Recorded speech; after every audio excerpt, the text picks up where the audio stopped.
Pernahkah kita merasa hidup seperti penuh kebetulan?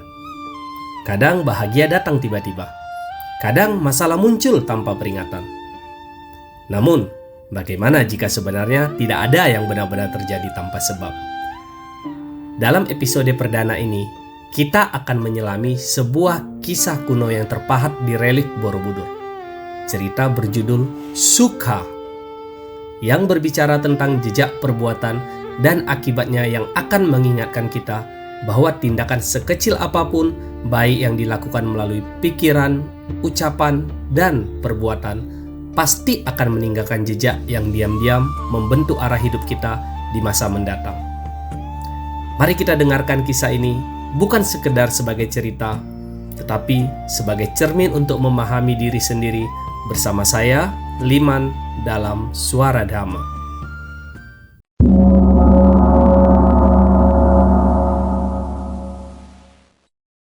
Suka, sebab dan akibat perbuatan. Pada suatu masa di Saraswati, hiduplah pemuda Brahmana kaya bernama Suka, putra Taudea. Ia punya anjing kesayangan yang dinamai Sangka. Apapun Suka berikan demi menyenangkan Sangka. Suka meminta semua orang di rumahnya untuk tidak pernah memarahi Sangka. Pada suatu pagi, Begawan Gautama berjalan di kota untuk menyambut derma makanan dan melewati rumah besar Suka. Waktu itu, Sangka sedang duduk di alas mewah di depan rumah, menikmati nasi daging hangat dalam mangkuk perunggu. Melihat Begawan Gautama, Sangka langsung menyalak galak.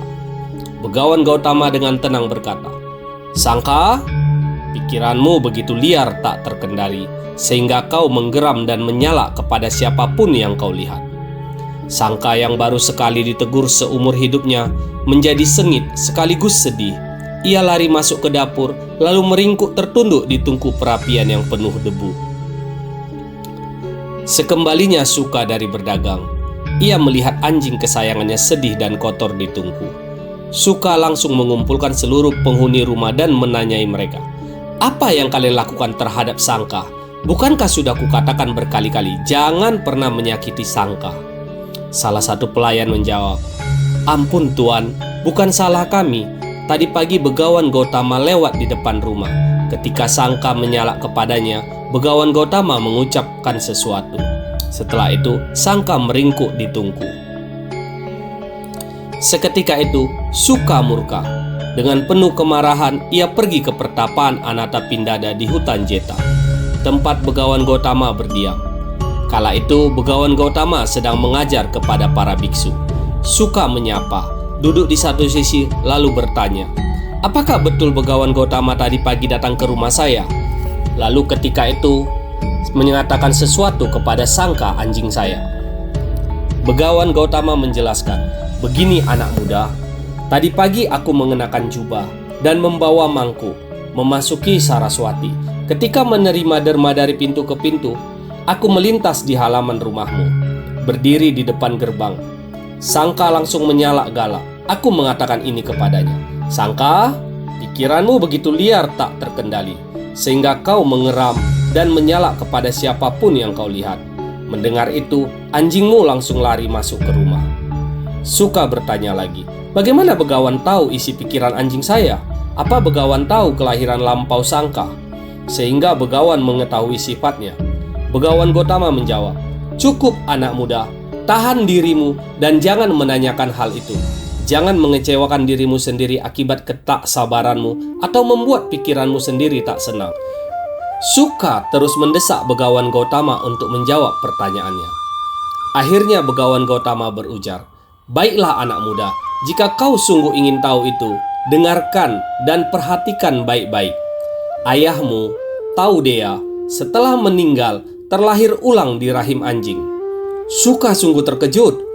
"Bagaimana mungkin itu bisa terjadi, Gautama?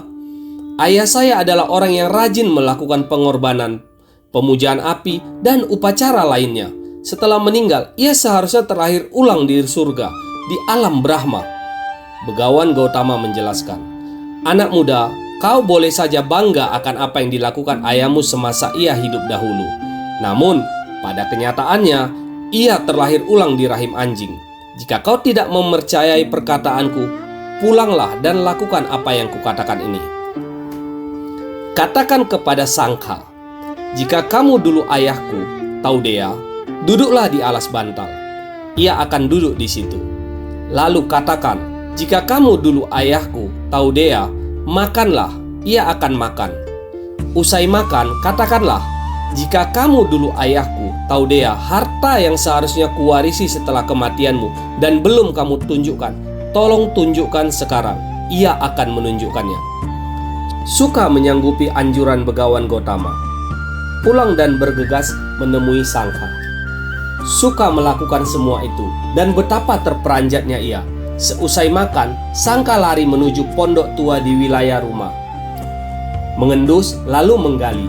Suka membantu anjingnya menggali. Kemudian ia menemukan 4 guci besi berisi emas murni dan 1 kendi yang terbuat dari emas.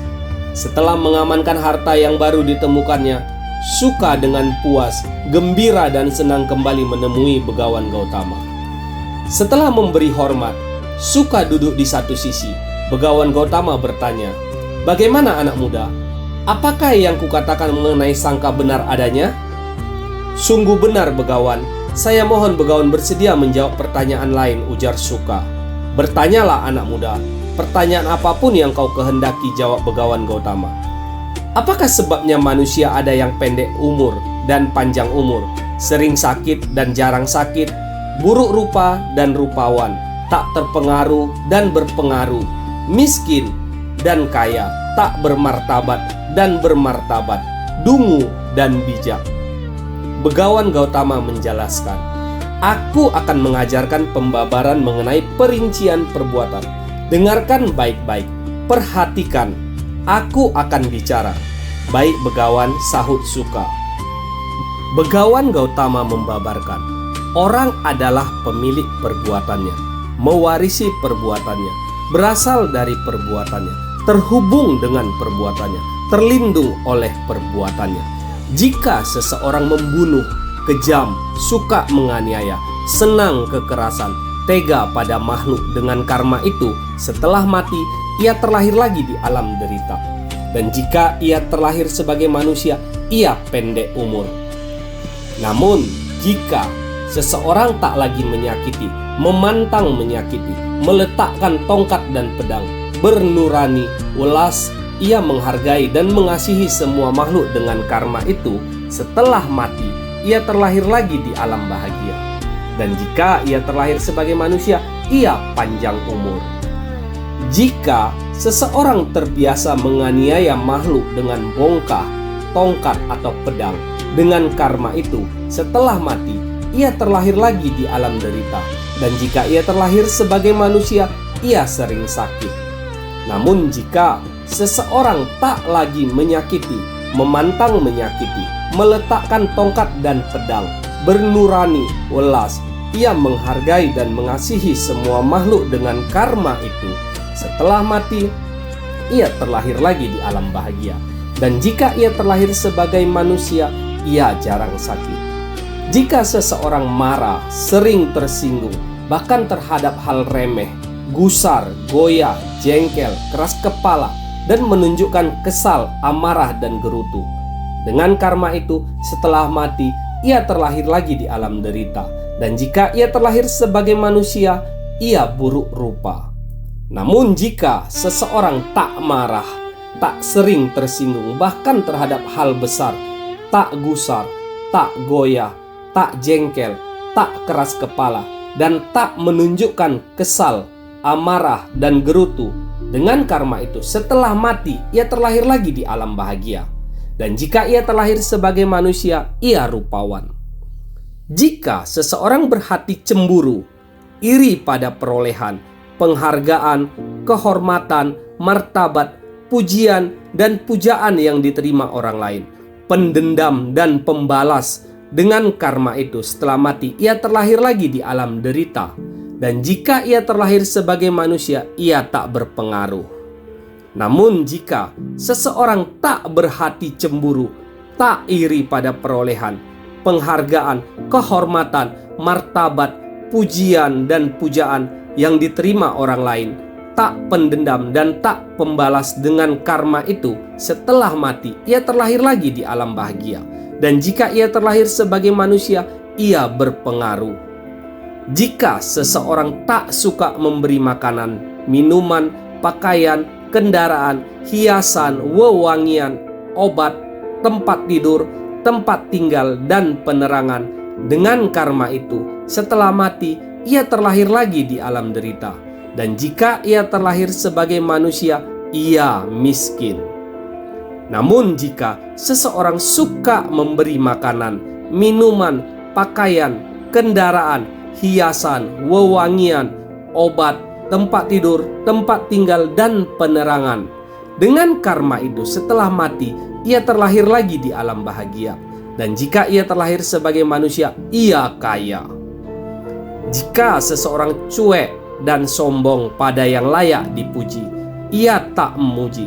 Pada yang layak disambut, ia tak menyambut. Pada yang layak dipersilakan, ia tak menyilakan. Pada yang layak diberi jalan, ia tak memberi jalan. Pada yang layak dihormati, ia tak menghormati. Pada yang layak dihargai, ia tak menghargai. Pada yang layak dipatuhi, ia tak patuh. Pada yang layak dipuja, ia tak memuja. Dengan karma itu setelah mati ia terlahir kembali di alam derita. Dan jika ia terlahir sebagai manusia, ia tak bermartabat. Jika seseorang tak cuek dan tak sombong, pada yang layak dipuji ia memuji. Pada yang layak disambut ia menyambut. Pada yang layak dipersilakan ia menyilakan. Pada yang layak diberi jalan ia memberi jalan. Pada yang layak dihormati ia menghormati. Pada yang layak dihargai, ia menghargai. Pada yang layak dipatuhi, ia patuh. Pada yang layak dipuja, ia memuja. Dengan karma itu, setelah mati, ia terlahir kembali di alam bahagia. Dan jika ia terlahir sebagai manusia, ia bermartabat. Jika seseorang tak mengunjungi petapa atau brahmana untuk bertanya, apa yang bermanfaat, apa yang tak bermanfaat, apa yang tercela, apa yang tak tercela, apa yang perlu dilatih, dan apa yang tak perlu dilatih, apa yang membawa rugi dan derita untuk jangka panjang, apa yang membawa kesejahteraan dan kebahagiaan untuk jangka panjang. Dengan karma itu setelah mati, ia terlahir lagi di alam derita. Dan jika ia terlahir sebagai manusia, ia dungu.